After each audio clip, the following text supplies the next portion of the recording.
সুপ্রিয় শিক্ষার্থী, তোমাদের সবাইকে আমন্ত্রণ জানাচ্ছি আজকের অনলাইন ক্লাসে। গত ক্লাসে আমরা পড়েছিলাম কিভাবে দুটি সংখ্যা বা তিনটি সংখ্যার যোগফল বের করতে হয় এবং সেটা হচ্ছে যে কোনো ফিক্সড দুটা মান অথবা যে কোনো দুটো সংখ্যা নিয়ে যদি যোগ করতে বলা হয় সেটার আমরা সি প্রোগ্রামগুলো দেখেছিলাম। তো আজকে আমরা ডাটা টাইপ নিয়ে একটু পড়ালেখা করবো। আমাদের কথা ছিল যে আজকে আমরা ডাটা টাইপ নিয়ে আগে তোমাদেরকে একটু আইডিয়া দিব, দেন আমরা আবার সি প্রোগ্রামে চলে যাবো। ঠিক আছে? তো সি ভাষায় ব্যবহৃত ডাটা টাইপ খুবই ইম্পর্টেন্ট স্যার, ভালো করে মনোযোগ সহকারে জিনিসটা বুঝতে হবে।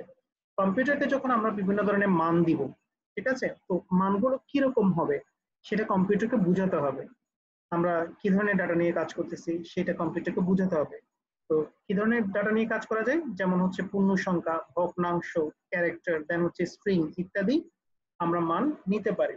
তো ডাটার ধরন এবং মেমোরি পরিসর সংরক্ষণের ভিত্তিতে সি প্রোগ্রামে ব্যবহৃত ডাটাকে প্রধানত চারটি ভাগে ভাগ করা হয়, যথা ক্যারেক্টার আছে, ইন্টিজার আছে, ফ্লোট আছে, ডাবল আছে। এগুলাকে চারটি অংশে আমরা সাধারণত ব্যবহার করে থাকি।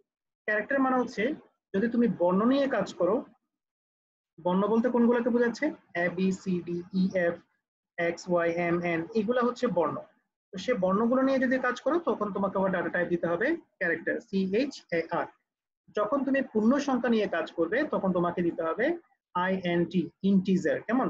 যখন তুমি ভগ্নাংশ নিয়ে কাজ করবে তখন হচ্ছে ফ্লোট। আবার ভগ্নাংশের আকারটা যখন অনেক বড় হবে তখন তোমাকে ডাটা টাইপ ডিক্লেয়ার করতে হবে কি, ডাবল। এগুলাকে আমরা বলছি মৌলিক ডাটা টাইপ। এদেরকে বেসিক বা মৌলিক অথবা বিল্ড-ইন ডাটা টাইপ বলা হয়। আবার প্রয়োজনে নিজস্ব ডাটা টাইপ তৈরি করে নেওয়া যায়। এরূপ ডাটা টাইপকে ইউজার ডিফাইন্ড বা কাস্টম ডাটা টাইপও বলা হয়। বর্তমানে চিত্রে যে সি প্রোগ্রামে বিভিন্ন রকমের যে ডাটাগুলো আছে সেগুলো তারা এখানে দেখাইছে। দেখো, বিল্ড-ইন, মডিফাইড এবং কাস্টম ডাটা টাইপের শ্রেণীবিন্যাস দেখানো হবে। তো যদি কখনো তোমার আসে যে ডাটা কয় প্রকার, তখন তোমাকে বলতে হবে ডাটা টাইপ হচ্ছে চার প্রকার। একটা হচ্ছে মৌলিক data type, user defined data type, derived আছে, পাক্কা ডাটা টাইপ আছে। তো তোমাদেরকে এখানে যেটা নিয়ে আলোচনা করা হয়েছে সেটা হচ্ছে মৌলিক ডাটা টাইপটা, যেটা তোমাদের সি প্রোগ্রামে আলোচনা করা হয়েছে।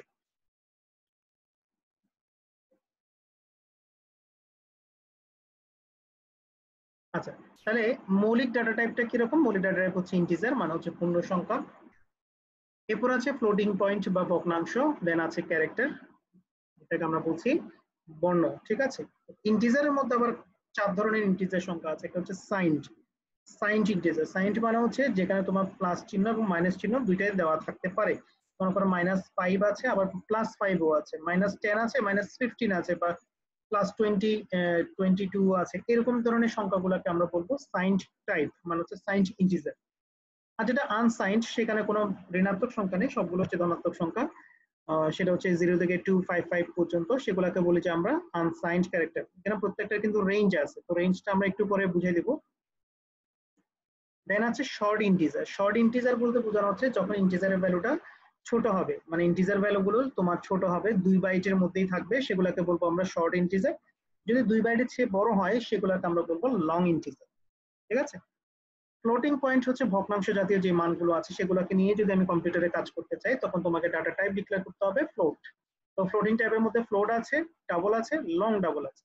মানে ভগ্নাংশ জাতীয় মান যদি দশমিকের পরে 6 ঘর পর্যন্ত হয় তখন হচ্ছে ফ্লোট, আর যদি দশমিকের পর যদি 6 ঘরের চেয়ে বড় কোনো মান লাগে তখন তোমাকে দিতে হবে কি, ডাবল।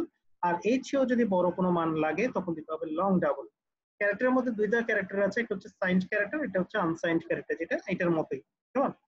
তো ক্যারেক্টার টাইপস ডাটা কিভাবে ডিক্লেয়ার করতে হবে সেটা নিয়ে এখানে একটু আলোচনা করা হয়েছে। একটু খেয়াল করে দেখো যে সি প্রোগ্রামে ক্যারেক্টার টাইপ ডাটা নিয়ে কাজ করার জন্য CHAR টাইপ ভেরিয়েবল ব্যবহার করা হয়। CHAR টাইপ ভেরিয়েবল ঘোষণার জন্য ক্যারেক্টার কিওয়ার্ড ব্যবহার করা হয়। প্রতিটি ক্যারেক্টার টাইপ ভেরিয়েবলের জন্য কম্পাইলার 1 বাইট জায়গা সংরক্ষণ করে। মানে ক্যারেক্টারের জন্য জায়গার পরিমাণ হচ্ছে কত বাইট? 1 বাইট। এই ইনফরমেশনটা স্যার একটু ভালো করে মাথায় রাখতে হবে, কারণ এমসিকিউতে কোশ্চেনটা কিন্তু অনেকবার আসছে যে ক্যারেক্টার টাইপ ভেরিয়েবলের জন্য কম্পাইলার কতগুলো জায়গা সংরক্ষণ করে, সেটা হচ্ছে 1 বাইট জায়গা সংরক্ষণ করে।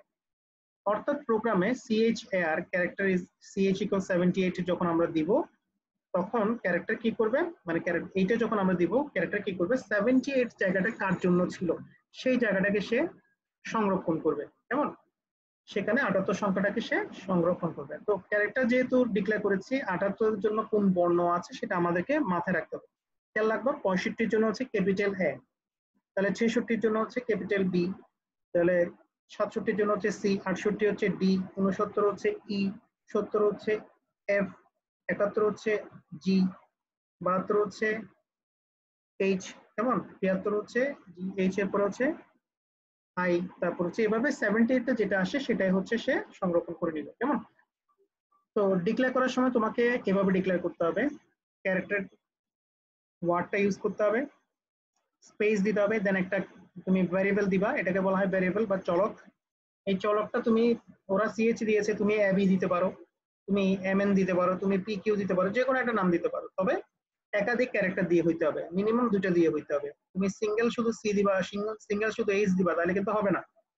Character C H equal quotation মার্কের মধ্যে কিন্তু একে রাখা হয়েছে, মানে সিঙ্গেল কোটেশনের মধ্যে রাখতে হবে, ঠিক আছে। এইভাবে ক্যারেক্টার টাইপসের ডাটাগুলোকে ডিক্লেয়ার করতে হয়। এরপরে যদি তোমার ইন্টিজার টাইপের ডাটাগুলোকে ডিক্লেয়ার করতে হয় তখন কিভাবে করবা, যে সি প্রোগ্রামে পূর্ণ সংখ্যা, সেগুলো ধনাত্মক হতে পারে, ঋণাত্মক হতে পারে, ইত্যাদি নিয়ে কাজ করার জন্য ইন্ট টাইপ ভ্যারিয়েবল ব্যবহার করা হয়। তো ইন্ট টাইপ ভ্যারিয়েবল ঘোষণার জন্য কি করতে হবে, ইন্ট কিওয়ার্ডটা ব্যবহার করতে হবে। এখানে আমরা কোন কিওয়ার্ড ইউজ করছিলাম, CHAR ক্যারেক্টার, এটা আমরা ইউজ করেছিলাম, বাট এখানে তোমাকে ইউজ করতে হবে ইন্ট, INT কিওয়ার্ড ব্যবহার করা হয়। প্রতিটি ইন্ট টাইপ ভ্যারিয়েবলের জন্য কম্পাইলার 2 বাইট জায়গা সংরক্ষণ করে, তাহলে ক্যারেক্টারে ছিল 1 বাইট আর ইন্টিজারের জন্য হচ্ছে 2 বাইট। এমসিকিউতে বোর্ডের কোশ্চেন আনসার এটা আসছে, সো একটু ভালো করে মনোযোগ দিয়ে এটা করে রাখবেন। অর্থাৎ প্রোগ্রামে int value is equal to 90 স্টেটমেন্টের মাধ্যমে ভ্যালু নামের ইন্ট টাইপের কোনো ভ্যারিয়েবল ঘোষণা করলে কম্পাইলার প্রোগ্রাম নির্বাহকালে মেমোরিতে ভ্যালু নামে 2 বাইট জায়গা বরাদ্দ করে সেখানে 90 কে কি করবে, সে 90 কে সংরক্ষণ করতে পারবে, ঠিক আছে। তো কিভাবে ডিক্লেয়ার করতে হবে, দেখো ইন্টটা লিখবো, দেন একটা ভ্যারিয়েবল নেম দিব। দেখো ইন্টের পর হচ্ছে num1, এটা হচ্ছে একটা ভ্যারিয়েবল। যদি শর্ট ইন্টিজার ইউজ করতে হয় তখন তোমাকে শর্ট লিখে ইন্ট লিখে ভ্যারিয়েবল নেমটা দিতে হবে। যদি লং ইন্টিজার ইউজ করতে হয় তাহলে লং লিখে ইন্ট লিখে নাম্বার 3 এটা ইউজ করতে হবে। তো এক্সাম্পল হচ্ছে এটা, ঠিক আছে, 5 6 125 এগুলো হচ্ছে যে ইন্টিজার টাইপের ডাটা। তো ডাটা টাইপ মডিফায়ার বলতে কি বোঝানো হয়, মডিফায়ার বলতে বোঝানো হচ্ছে যেগুলো তোমার শর্ট ইউজ করতেছো, এই যে শর্ট ইউজ করতেছো, লং ইউজ করতেছো, সাইন্ড ইউজ করতেছো, আনসাইন্ড ইউজ করতেছো, এগুলোকে বলা হয় মডিফায়ার। তো ভিন্ন ভিন্ন ডাটা টাইপের প্রয়োজনে একই ভেরিয়েবলের জন্য সংরক্ষিত মেমোরি পরিসর আলাদা হয়। যে সকল কিওয়ার্ড ব্যবহার করে ফ্লোট ছাড়া অন্যান্য মৌলিক বা প্রাথমিক ডাটা টাইপের ব্যক্তি বা পরিসর এবং সংরক্ষণের জন্য মেমোরি পরিমাণ বাড়ানো বা কমানো যায়, এদেরকে বলা হচ্ছে ডাটা টাইপ মডিফায়ার। তো সহজ কথায় বলা যায় যে সি ভাষায় ব্যবহৃত মৌলিক ডাটা টাইপগুলোর জন্য সংরক্ষিত মেমোরি পরিসর, ডাটা প্রকৃতি এবং ধারণ ক্ষমতা পরিবর্তন বা পরিবর্তন করার জন্য ব্যবহৃত কিওয়ার্ড সমূহকেই আমরা বলছি কি মডিফায়ার। মানে তুমি চাইলে তোমার ডাটা মেমোরিটা অনেক বড় করতে পারবা, ছোট করতে পারবা, এটা প্রকৃতিটা চেঞ্জ করতে পারবা, এটা ধারণ ক্ষমতাটা চেঞ্জ করতে পারবা। তো সেটার জন্য কি ইউজ করতে হচ্ছে, সেটার জন্য তোমাকে মডিফায়ার গুলো ইউজ করতে হচ্ছে। তুমি চাইলে এই signed integer unsigned integer use করতে পারো, মানে ইন্টিজারের পাশে তুমি সাইন্ড অথবা আনসাইন্ড যখন ইউজ করবে তখন এগুলো হচ্ছে modifier, short integer, long integer. তো কোন টাইপের জন্য কোন মডিফায়ার ব্যবহৃত হয়, সাধারণত ক্যারেক্টার টাইপ ভ্যারিয়েবলের জন্য সাইন্ড এবং আনসাইন্ড মডিফায়ার, ইন্টিজারের জন্য সাইন্ড আছে, আনসাইন্ড আছে, শর্ট আছে, লং আছে, আর ফ্লোটের জন্য ফ্লোট এবং কি আছে, ডাবল আছে, সাথে একটা কি আছে, লং মডিফায়ার ব্যবহৃত হয়, যেটা আমরা একটু আগে বলেছি। মডিফায়ার সর্বদা ডাটা টাইপের পূর্বে বসবে, দেখো ইন্টিজারের আগেই বসছে কে, ইন্টিজারের আগে বসছে সাইন্ড, ইন্টিজারের আগে বসছে আনসাইন্ড। তো নিচের ছকে বিভিন্ন প্রকার বেসিক এবং মডিফাইড ডাটা টাইপ ভ্যারিয়েবলের জন্য সংরক্ষিত মেমোরি স্পেসের পরিমাণ এবং ডাটার রেঞ্জটা দেওয়া হলো। এখানে একটু দেখো যে ইন্টিজারের জন্য 4টা আছে, এটা হচ্ছে সাইন্ড, আনসাইন্ড, তারপর হচ্ছে লং, তারপর হচ্ছে শর্ট ইন্টিজার। শর্ট ইন্টিজারটা এখানে বলা হয় না, এটা হচ্ছে শর্ট ইন্টিজার, এটা হচ্ছে লং ইন্টিজার। তো দেখো ইন্টিজার যে কথা, সাইন্ড ইন্টিজার একই কথা, এটার বিট সাইজ হচ্ছে কত, 16। কেন 16, আমরা এখানে একটু আগে কি বলেছিলাম যে ইন্টিজারের জন্য কত বাইট, 2 বাইট, 1 বাইট মানে কত বিট, 8 বিট, তাহলে 2 বাইটের জন্য কত হবে, 16 বিট, ঠিক আছে। এখানে রেঞ্জ আবার এটা কেন, এটা একটু খেয়াল রাখবা, 16 বিট মানে হচ্ছে 2 to the power 16, 2 to the পাওয়ার 16 মানে হচ্ছে 65,536। খেয়াল রাখবা 2 টু দি পাওয়ার 16 এর মানটা ক্যালকুলেট করলে পাবে 65,536। সেটাকে যখন তুমি 2 দিয়ে ভাগ করবা তুমি পাবে 32,768। মানে হচ্ছে 2 টু দি পাওয়ার 16 এর যে মান পাবো সেটাকে আমরা 2 দিয়ে ভাগ করব। যদি 2 দিয়ে ভাগ করি যে মানটা পাবো সেটাকে আমরা বলছি 32,768। তো সেই মানটাকে আমরা মাইনাস দিব, মানে 32,768 কে মাইনাস দিব। এটা থেকে শুরু করে সে প্লাস 32,768 হয় নাই, কিন্তু 67 হয়েছে। কারণ কি? কারণ এদের দুজনের মাঝখানে একটা জিরো আছে। মানে এটা আস্তে আস্তে যখন -1 আসবে, দেন হচ্ছে 0, দেন হচ্ছে 1 থেকে শুরু করে আবার 32,767 পর্যন্ত। এটা হচ্ছে রেঞ্জ। তো তোমাকে রেঞ্জটা কিভাবে বের করতে হবে? 2 এর উপরে এটা দিয়ে যে পাওয়ারটা আসবে সেটাই। যখন আনসাইন্ড হবে তার মানে তখন ঋণাত্মক সংখ্যা নাই। ঋণাত্মক সংখ্যা না থাকলে আমরা 0 থেকে কাউন্ট করব। তো এরা একটা ভুল করছে, এটা 536 বলছে। 536 হবে না, এটা হবে 535। 0 থেকে 65,536 হবে না এটা স্যার, এটা হবে যে কত? 35 হবে। ঠিক আছে, এটা খেয়াল রাখবে, এখানে বইয়ে ভুল আছে। এটা 5 হবে। যখন সাইন্ড লং ইন্টিজার বলবা, লং ইন্টিজার মানে হচ্ছে 32 বিট। 32 মানে 2 to the power 13, 32, 2 to the পাওয়ার 32। সেটাকে ক্যালকুলেট করলে দেখবা এই দুটোটাকে যোগ করলে যে মানটা হয় সেটাই। তো 2 লক্ষ না, 2 লক্ষ না, 1,10,000 উজুট লক্ষ নিযুত কোটি, তার মানে 214,74,63,648 এর ডাবল। ঠিক আছে, সেটা দেখে দেখো 47 পর্যন্ত আসছে, মানে এক কম। এক কম কেন? ওই যে জিরো আছে সেটার জন্য। তাহলে আমরা তো জানি যখন ইন্টিজার বলবে তখন 16 বিট, আর যখন সাইন্ড লং বলবে তখন হচ্ছে আর ডাবল হবে, 16 ডাবল হবে 32। ফ্লোটের জন্য 4 বাইট লাগে। আমরা এখানে দেখি, এই যে দেখো ফ্লোটের জন্য হচ্ছে 4 বাইট, মানে 32 বিট জায়গা দরকার, সেজন্য ফ্লোটের জন্য হচ্ছে 32। যখন ডাবল বলবে 32 এর ডাবল মানে 64, আর লং ডাবল বললে হচ্ছে 10 বাইট। 10 বাইট মানে হচ্ছে 80 বিট। তো 2 টু দি পাওয়ার 80 দিলে সেটা এক্সপোনেনশিয়াল একটা মান দেখাবে।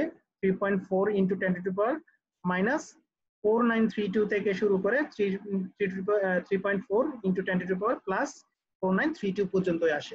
ঠিক আছে, আর ক্যারেক্টার হচ্ছে সবচেয়ে ছোট, ক্যারেক্টার হচ্ছে 8 বাইট। 8 বিট। 1 বাইট মানে 8 বিট। তো 8 বিট 2 টু দি পাওয়ার 8 মানে কত হয়? 256 হয়। 256 কে 2 দিয়ে ভাগ করলে কত হবে? -128 থেকে শুরু করে +127 পর্যন্ত হবে, যেমন মাঝখানে জিরো আছে বলে। আর যখন আনসাইন্ড বলবে তখন 0 থেকে কত? 255। তো মডিফায়ার গুলো স্যার কেন ইম্পর্টেন্ট? এগুলো একটু এমসিকিউর জন্য খুবই ইম্পর্টেন্ট। তোমরা একটা স্ক্রিনশট নিয়ে একটু লিখে ফেলবা, বাসায় বসে বসে এগুলো একটু শিখবা। ঠিক আছে, কোনটার জন্য কত সাইজ এবং ডাটা রেঞ্জটা কত, এটা একটু ভালো করে মুখস্থ করতে হবে, এটা খুবই ইম্পর্টেন্ট। এরপরে আমরা ফ্লোট ডাটা টাইপ ডিক্লেয়ার করার নিয়মটা একটু দেখবো। ফ্লোটের পরে আমরা একটা ভেরিয়েবল নেমটা দিয়েছি, ডাবলের পরে ভেরিয়েবল নেম দিয়েছি, লং ডাবল দিয়ে ভেরিয়েবল নেমটা দিয়েছি, সেগুলো হচ্ছে ডাটা টাইপ। ঠিক আছে, তো ডাবলের মধ্যে সি প্রোগ্রামে ফ্লোট টাইপ ভেরিয়েবলের মতো রিয়েল বা ভগ্নাংশ বিশিষ্ট সংখ্যা ইত্যাদি নিয়ে কাজ করার জন্য ডাবল টাইপ ভেরিয়েবল ঘোষণা করা হয়। তবে ফ্লোট টাইপ ভেরিয়েবল যে ডাবল টাইপ ভেরিয়েবলের রেঞ্জটা বেশি। ডাবল টাইপ ভেরিয়েবল ঘোষণার জন্য ডাবল কিওয়ার্ড ব্যবহার করা হয়। প্রতিটি ডাবল টাইপ ভেরিয়েবলের জন্য কম্পাইলার মেমোরিতে 8 বাইট জায়গা সংরক্ষণ করে। অর্থাৎ প্রোগ্রামে ডাবল ভ্যালু স্টেটমেন্টের মাধ্যমে ভ্যালু নামে ডাবল টাইপের কোনো ভেরিয়েবল ঘোষণা করলে কম্পাইলার প্রোগ্রাম নির্বাহকালে 8 বাইট জায়গা সংরক্ষণ করবে। তো এগুলো ছিল তোমার ডাটা টাইপ। তো ডাটা টাইপের পরে তোমাকে এখন যেটা জানতে হচ্ছে সেটা হচ্ছে সি ভাষায় ব্যবহৃত চলক ও ধ্রুবক। তো চলক কোনটা? আমরা আগে যখন সি প্রোগ্রাম করেছিলাম সেখানে দেখছো যে দুটি সংখ্যার যোগফল বের করতে গেলে একটি এ নিয়েছি, একটা বি নিয়েছি, একটা সাম নিয়েছি। দুটি সংখ্যার জন্য নাম দিয়েছি এ আর বি, আর যোগ করে আমরা যোগফলটা নির্ণয় করব, সেটার জন্য একটা নাম দিয়েছিলাম সাম। ওই এ বি সাম সেগুলোকে বলা হয় চলক, যাদের মানটা পরিবর্তনশীল। আর যেটা ধ্রুবক সেটা হচ্ছে কনস্ট্যান্ট মান। মনে করো তোমাকে বলা হয়েছে যে একটি বৃত্তের ক্ষেত্রফল বের করো। তো বৃত্তের ক্ষেত্রফলের সূত্র আমরা জানি পাই আর স্কয়ার। তাহলে পাই এর মানটা কত? 3.1416। তাহলে এই মানটা তো ফিক্সড। তো ফিক্সড এর জন্য একটা তোমাকে ঘোষণা করতে হবে, একটা চলক ঘোষণা করতে হবে যার আন্ডারে মানটা রাখবো সেটাকে আমরা বলছি ধ্রুবক বা কনস্ট্যান্ট। ঠিক আছে, তো চলো জিনিসটা কি দেখো। এটা সংজ্ঞাটা ভালো করে স্যার শিখে রাখবেন, এটা 1 নম্বরের জন্য অনেকবার বোর্ডে ইম্পর্টেন্ট কোয়েশ্চেন আসছে। যে ভ্যারিয়েবল হলো মেমোরি লোকেশনের নাম বা ঠিকানা। প্রোগ্রামে যখন কোনো ডাটা নিয়ে কাজ করা হয় প্রাথমিকভাবে সেগুলো কম্পিউটারের র্যামে অবস্থান করে। পরবর্তী সময়ে সেগুলো পুনরুদ্ধার বা পুনঃব্যবহারের জন্য ওই নাম্বার ঠিকানা জানা প্রয়োজন হয়। সুতরাং প্রোগ্রামে ডাটা নিয়ে কাজ করার সময় প্রতিটি ডাটার জন্য একটি ভ্যারিয়েবল ঘোষণা করতে হয়। প্রতিবার প্রোগ্রাম নির্বাহের সময় মেমোরিতে ভ্যারিয়েবলগুলোর অবস্থান এবং সংরক্ষিত মান পরিবর্তন হয় বা হতে পারে বলে এদেরকে ভ্যারিয়েবল বা চলক ঘোষণা করতে হয়। তো এটা ঘোষণা করার নিয়মটা কি, ফার্স্টে ডাটা টাইপ দিতে হবে, দেন ভেরিয়েবল নেম দিয়ে ভেরিয়েবল ভ্যালুটা দিতে হবে। যেমন ইন্টিজার টাইপের একটা ডাটা, ভেরিয়েবল নেম দিয়েছে আমরা নাম্বার 1, তুমি তোমার মতো করে n1 ও দিতে পারো, কোনো সমস্যা নেই, ইজ ইকুয়াল টু 60 পর সেমিকোলন, এভাবে ডিক্লেয়ার করতে হয়। এই ভেরিয়েবল ডিক্লেয়ার করার জন্য জায়গা আছে তিনটা, এটা হচ্ছে ফাংশনের মধ্যে, ফাংশন প্যারামিটারে, সমস্ত ফাংশনের বাইরে। ঠিক আছে, তিন ভাবে করতে হবে। ফাংশনের মধ্যে বলতে মেইন ফাংশনের ভিতরে আমরা উদাহরণ দিয়ে তোমাদেরকে দেখিয়ে দিয়েছিলাম গত ক্লাসে। তো মেইন ফাংশনের উপরেও চাইলে তুমি করতে পারো, সেটা হচ্ছে সমস্ত ফাংশনের বাইরের কথা বলা হয়েছে, যে হ্যাশ ইনক্লুডের পরে তুমি চাইলে ওটাকে ডিক্লেয়ার করতে পারো। অথবা ফাংশন প্যারামিটার বলতে বোঝানো হচ্ছে এটা ফাংশন অ্যারে, ফাংশনের কতগুলো ব্যাপার স্যাপার আছে, এটা সবার শেষে আমরা বুঝবো, তো সেখানেও করা যায়, তবে সবচেয়ে ভালো ফাংশনের মধ্যে করতে পারলে। ঠিক আছে, তো ভ্যারিয়েবল ব্যবহারের সুবিধা, স্কেপ বা এগুলো তোমরা একটু নিজেরা পড়ে নিবা। তো যদি কখনো বলে যে চলক কয় ধরনের, সেই চলক হচ্ছে ডিক্লারেশনের ভিত্তিতে 2 ধরনের, ডাটা ধরনের ভিত্তিতে হচ্ছে 6টা, আর কার্যকারিতার ভিত্তিতে হচ্ছে 4টা। তো তোমাদের লাগবে এটাই, ডিক্লারেশনের ভিত্তিতে এটাই আমরা ইউজ করি বেশিরভাগ ক্ষেত্রে, যে লোকাল ভেরিয়েবল এবং গ্লোবাল ভেরিয়েবল। তো লোকাল ভেরিয়েবল কোনটা, যখন আমরা মেইন ফাংশনের ভিতরে কোনো একটা চলক ঘোষণা করবো এবং সেটা ওই মেইন ফাংশনের জন্যই শুধু কাজ করবে, তো সেটাকে বলবো লোকাল। আর যদি মেইন ফাংশনে না করে মেইন ফাংশনের উপরে কোনো একটা চলক ঘোষণা করি, সেটা পুরো ফাংশনে কাজ করবে, সেটাকে বলা হবে গ্লোবাল ভেরিয়েবল। তো এই লোকাল এবং গ্লোবাল ভেরিয়েবলের পার্থক্যটা স্যার খুবই গুরুত্বপূর্ণ, তোমরা এটা একটু অবশ্যই কোয়েশ্চেনটা শিখে লিখে রাখবা, আজকে শিখে লিখে রাখবা। কোয়েশ্চেনটা লিখবা কি, লোকাল ভেরিয়েবল এবং গ্লোবাল ভেরিয়েবলের মধ্যে পার্থক্য, এটা একটা কোয়েশ্চেন। এর আগে একটা কোয়েশ্চেন বলেছি চলক কি, ঠিক আছে। তো লোকাল ভেরিয়েবলটা কি, দেখো কোন ফাংশনের মধ্যে ভেরিয়েবল ডিক্লেয়ার করলে উক্ত ফাংশনের লোকাল ভেরিয়েবল বলা হয়, উক্ত ফাংশনের জন্য এটাকে লোকাল ভেরিয়েবল বলবো। আর যদি ফাংশনের বাইরে প্রোগ্রামের শুরুতে ডিক্লেয়ার করা হয়, তখন তাকে আমরা বলবো গ্লোবাল ভেরিয়েবল। কোন ফাংশনের মধ্যে ডিক্লেয়ার করা লোকাল ভেরিয়েবল উক্ত ফাংশনের বাইরে ব্যবহার করা যায় না। তুমি যদি মেইন ফাংশনের ভিতরে একটা ভেরিয়েবল ঘোষণা করো, শুধুমাত্র সেটার জন্যই কাজ করবে, এর বাইরে গিয়ে কাজ করবে না। আর যদি গ্লোবাল ভেরিয়েবল ঘোষণা করো, সেটা সব ফাংশনের মধ্যেই কাজ করবে। ভিন্ন ভিন্ন ফাংশনে একই নামের লোকাল ভেরিয়েবল থাকতে পারে, আর একটি প্রোগ্রামের মধ্যে একই নামের একটি মাত্র লোকাল ভেরিয়েবল থাকতে হবে। তার মানে তুমি এক এক ফাংশনের মধ্যে যখন তুমি ভেরিয়েবল ঘোষণা করবা, সেটা এক এক ফাংশনে এক একটা লোকাল ভেরিয়েবল হিসেবে কাজ করবে, এবং সেখানে নামটা যদি সেম হয়ও তা কোনো প্রবলেম নাই। কিন্তু গ্লোবাল ভেরিয়েবল যেটা আছে, সেটা তুমি সব সব ফাংশনের মধ্যে একইভাবে কাজ করবে, একটা নাম দিয়ে থাকবে, সেখানে কিন্তু নাম ডিফারেন্ট হইতে পারবে না। এটা হচ্ছে ফাংশনের শুরুতে ডিক্লেয়ার করতে হবে, এটা হচ্ছে প্রোগ্রামের শুরুতে ডিক্লেয়ার করতে হবে। আর সি ভাষায় মোটামুটি 5 ধরনের ভ্যারিয়েবল আছে, যেগুলোকে আমরা বলছি যে ডাটা ধরনের উপর ভিত্তি করে। নিউমেরিক আছে, অ্যারে ভ্যারিয়েবল আছে, পয়েন্টার আছে, কাস্টম ভ্যারিয়েবল আছে, স্ট্রিং আছে, বিল্ডিং ভ্যারিয়েবল আছে। এটা লাগবে না, এটা তোমাদের আলোচনা করা হয়নি তোমাদের সিলেবাসে, এটা এক্সট্রা দিয়েছে এখানটায়, তো বাট স্ট্যাটিক ভ্যারিয়েবল করার দরকার নাই। এখন ভ্যারিয়েবল ঘোষণার বা চলক ঘোষণা কিছু নিয়মাবলী আছে স্যার, এটা খুব খুব বেশি ইম্পর্টেন্ট। তোমরা একটা কোয়েশ্চেন লিখো যে ভ্যারিয়েবল ব্যবহারের বা ঘোষণার বা লেখার নিয়মাবলী, চলক নামকরণের নিয়মাবলী, এটাও একটু তোমরা লিখে রাখতে পারো। কিভাবে চলক নামকরণ করতে হবে, তুমি ইচ্ছা মতো চাইলেই যে কোনো চলক লিখতে পারবা না, যে কোনো চলকের এমনিতে ইচ্ছা করলেই যে কোনো চলক ডিক্লেয়ার করতে পারবা না। তো দেখো, প্রোগ্রাম রচনার শুরুতেই প্রয়োজনীয় সংখ্যক ভ্যারিয়েবল ঘোষণা করেন এবং প্রোগ্রামের পরবর্তী অংশে সেগুলো ব্যবহার করেন। সুতরাং তিনি তার ইচ্ছা অনুযায়ী ভ্যারিয়েবল নামকরণ করতে পারেন না, কারণ ভ্যারিয়েবল ঘোষণা এবং নামকরণের মধ্যে কিছু মৌলিক সীমাবদ্ধতা ও নিয়ম কানুন রয়েছে। যেমন অনেক সময় এক প্রোগ্রামের রচিত প্রোগ্রাম অন্য প্রোগ্রামার কর্তৃক পরিবর্তনের প্রয়োজন হতে পারে। সেক্ষেত্রে প্রোগ্রামে কোনো ভ্যারিয়েবল কোনো কাজে ব্যবহৃত হয়েছে তা বুঝতে অসুবিধা হতে পারে। প্রোগ্রামে ডাটা নিয়ে কাজ করার সময় প্রতিটি ডাটার জন্য একটি ভ্যারিয়েবল ঘোষণা করতে হয়। আবার প্রতিটি ভ্যারিয়েবল নামের পূর্বে তার ডাটা টাইপটা কি করতে হয়, উল্লেখ করতে হয়। তো এই ডাটা টাইপের জন্য যে নিয়ম নীতিগুলো আছে, সেগুলো কি কি দেখো। ভ্যারিয়েবলের প্রথম অক্ষর অবশ্যই কি হইতে হবে, অ্যালফাবেটিক ক্যারেক্টার। অ্যালফাবেটিক ক্যারেক্টার দিয়ে কিন্তু তোমাকে স্টার্ট করতে হবে, তুমি কোনো সংখ্যা দিয়ে স্টার্ট করতে পারবে না। যেমন দেখো, ভ্যারিয়েবলের নাম ডিজিট বা অঙ্ক দিয়ে শুরু হতে পারে না। যেমন রোল, দেখো এখানে আরটা হচ্ছে শুরুতে দেওয়া হয়েছে, রোল 1, রোল 10, এগুলো হচ্ছে বৈধ। কিন্তু সংখ্যা যখন আগে দিবে তখন সেটা কিন্তু বৈধ নয়, এটা কিন্তু কাজ করবে না। 1 রোল আবার 2 আন্ডারস্কোর রোল, এগুলো হচ্ছে অবৈধ, এভাবে দেওয়া যাবে না। ভ্যারিয়েবলের মধ্যে স্পেশাল ক্যারেক্টার যেমন আন্ডারস্কোর এবং ডলার চিহ্ন ব্যবহার করা যায়। তুমি চাইলে এই আন্ডারস্কোরটা ইউজ করতে পারবা এবং ডলার চিহ্নটা ইউজ করতে পারবা। আর কোনো রকমের চিহ্ন তুমি ইউজ করতে পারবা না। এই দুটো চিহ্ন ব্যতীত অন্য কোনো স্পেশাল ক্যারেক্টার ইউজ করা যাবে না। যেমন এই ক্যারেক্টারগুলো, যেমন এক্সক্লেমেটরি চিহ্নটা, @, hash, percentage, into, plus, minus ইত্যাদি ব্যবহার করা যায় না। যেমন এগুলো হচ্ছে বৈধ ভেরিয়েবল, কিন্তু এগুলো হচ্ছে বৈধ নয়। কেন বৈধ নয়? কারণ এদের দুজনের মাঝখানে দেখো একটা কি আছে, একটা @ আছে, এখানে কি আছে, এন্ড আছে। তো এগুলো ইউজ করা যাবে না। একই ফাংশনে একই নামে দুইবার ততোধিক ভেরিয়েবল ঘোষণা করা যায় না। যেমন মেইন ফাংশনের মধ্যে ইন্ট এ দিছো আবার ফ্লোট এ দিছো, সেটা কিন্তু হবে না। এ দিয়ে দুটো ডাটা টাইপ এরকম হবে না, ঠিক আছে? কিন্তু তুমি ভিন্ন ভিন্ন ফাংশন আবার চাইলে একই নাম ইউজ করতে পারবা। তবে একই প্রোগ্রামে ব্যবহৃত দুইবার ততোধিক ফাংশনে একই নামে কোনো ভেরিয়েবল ঘোষণা করা যেতে পারে, যেটা আমি এখন বলবো। এরপর হচ্ছে ভেরিয়েবল নামের মধ্যে কোনো ফাঁকা স্থান থাকতে পারে না। এখন দেখো রোল এবং নাম্বার, এই দুটার মাঝখানে কোনো কি নাই, স্পেস নাই। রোল 1, এখানে কিন্তু কোনো স্পেস নাই, মাই রোল কোনো স্পেস নাই, তার মানে এগুলো ঠিক আছে। এখানে দেখো রোলের পরে একটা স্পেস, দেন হচ্ছে এন, তারপরে রোলের পরে একটা স্পেস আছে, দেন এন আছে, এটা কিন্তু বৈধ নয়। রোলের পরে একটা স্পেস দিয়ে আমি 1 দিয়েছি, সেটাও কিন্তু বৈধ নয়।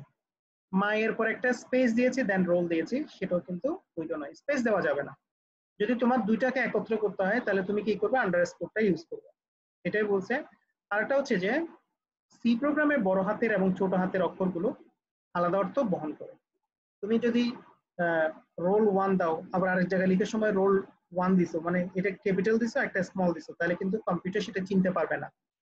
তুমি যদি ক্যাপিটাল ইউজ করো তাহলে সব জায়গায় তোমাকে ক্যাপিটাল ইউজ করতে হবে, যদি তুমি স্মল ইউজ করো তাহলে ওই ভ্যারিয়েবলটা সব জায়গায় তোমাকে স্মলটাই ইউজ করতে হবে, ঠিক আছে? যখন ভ্যারিয়েবলটা ডিক্লেয়ার করবা, যখন কাজ করবা, সবসময় একই টাইপের হয়েছে কিনা তোমাকে এনশিওর করতে হবে। এরপরে বলেছে যে কোনো কিওয়ার্ডের নাম ভ্যারিয়েবল হিসেবে ব্যবহার করা যায় না। মেইন কোনো কিওয়ার্ড না হলেও ভ্যারিয়েবল হিসেবে মেইনকে ব্যবহার করা যাবে না, কারণ মেইন একটা ফাংশনের নাম, ঠিক আছে?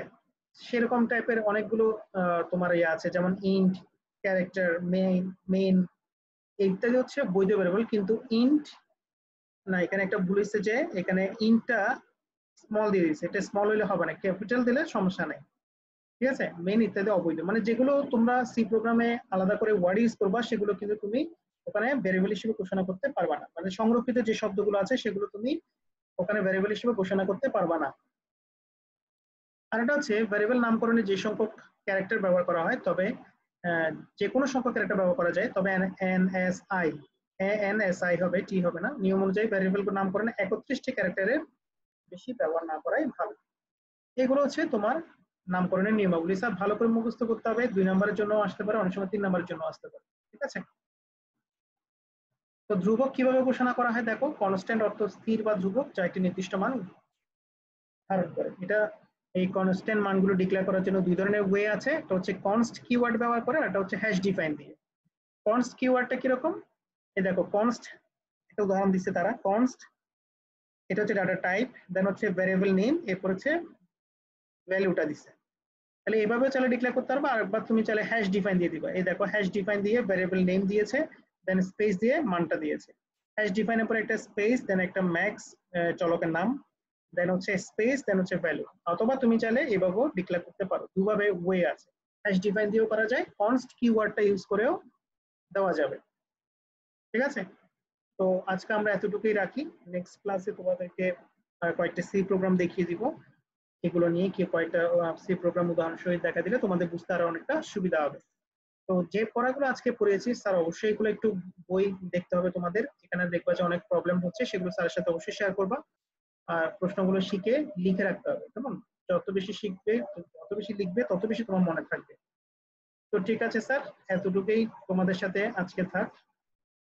নেক্সট ক্লাসে দেখার আমন্ত্রণ জানিয়ে এখানে শেষ করছি। সুস্থ থাকো সবাই, ধন্যবাদ।